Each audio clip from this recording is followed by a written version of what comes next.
Let's have a little chat about our friend, the Ghoul.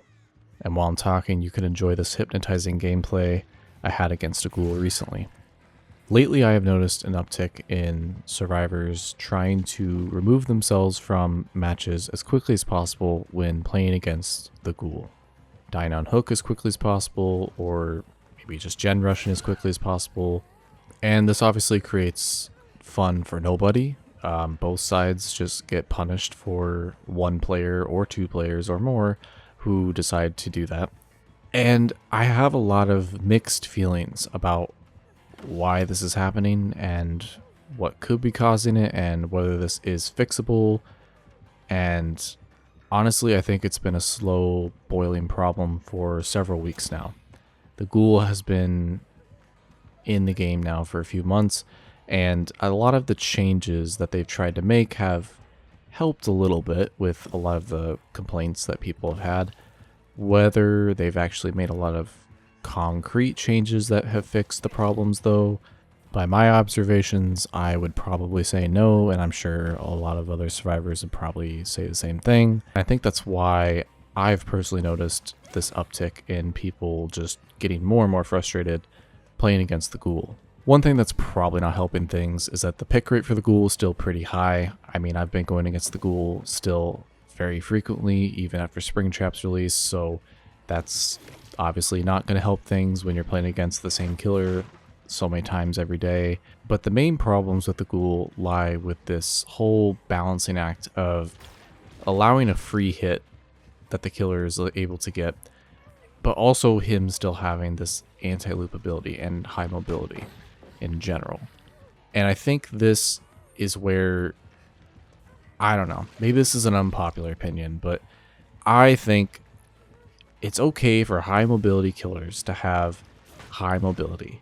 But when it comes to looping and having some sort of anti-loop, there has to be a way to tone down the power so that they can't just be oppressive everywhere on the map. I think you have to pick between whether you want to give a killer the ability to teleport somewhere across the map so they can reach a survivor faster, or you want to have them have an anti-loop power so it's specifically only in chase. And I think this is where the Ghoul is frustrating people, because there's already a free hit given to the Ghoul, obviously if they know what they're doing, but when you allow the Ghoul to have as strong as an anti-loop as he has in combination with the free hit, it does kind of leave survivors with little to no counterplay or stuff you can do to avoid either hit. So you can tank one hit, but then what do you do for the second one? Oh, you can't do anything either because he can catch up to you after you leave the loop, or, you know, his power will bug out or something's going to happen. So the pallet he can vault will make it so he can catch up to you and then you can't loop it around. It's a very just not a good experience as a survivor.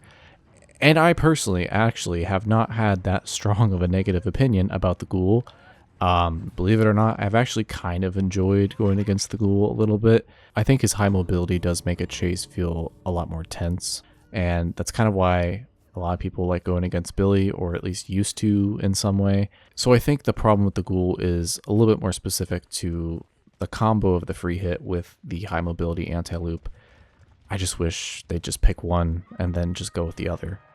But I digress. I don't know if anything's really going to change anytime soon, because I think focus is going to be put elsewhere, whether it's other killers or other perks or whatever they're doing. I think the Ghoul is in a very precarious spot because there's only so much you can do before you would make the killer power too weak, and then, you know, that ruins the killer entirely. And I don't think we want another Skull Merchant situation on our hands, and I don't think it's that bad right now to warrant that anyways, but I just wanted to call that out. But I'm mostly curious to know if you or anyone else has noticed this uptick, or if this is just maybe a me thing. Maybe I have just been really unlucky with my solo queue Ghoul matches. I don't know.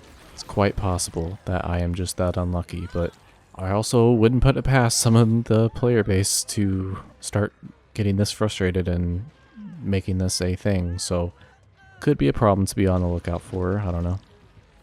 But that's all I got for now, so thanks for watching.